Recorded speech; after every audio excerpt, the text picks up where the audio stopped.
இனிய தமிழ் வணக்கம்.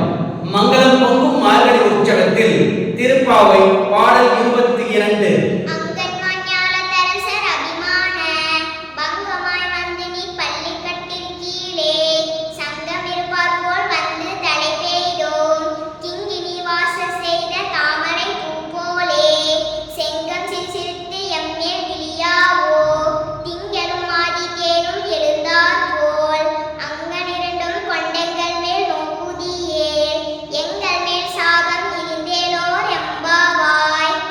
உலக வளங்கள் அனைத்தையும் அடைய பெற்று இந்த செல்வங்களினால் எந்த பலனும் இல்லை என்பதை அறிந்து நீ ஒருவனே இறுதி இலக்கு என்பதை உணர்ந்து உன் திருப்பாத கமலங்களில் ஐக்கியமானவர்கள் ஏராளம். நாங்களும் உன் திருவடிகளையே சரணடைந்தோம்.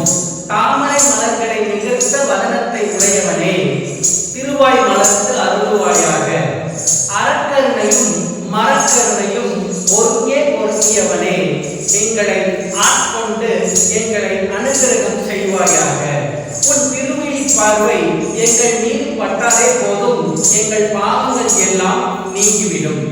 அதாவது உலக வாழ்க்கைக்கு பணம் அவசியம்தான், ஆனால் பணம் மட்டுமே அவசியம் இல்லை. நிலையாமையாகிய பணத்தை தேடுவதை விட்டுவிட்டு நிலைத்தன்மையுடைய இறைவனின் திருவடிகளை சரணடைவோம் என்று ஆண்டாள் இப்பாடலில் விளக்குகிறார். நன்றி.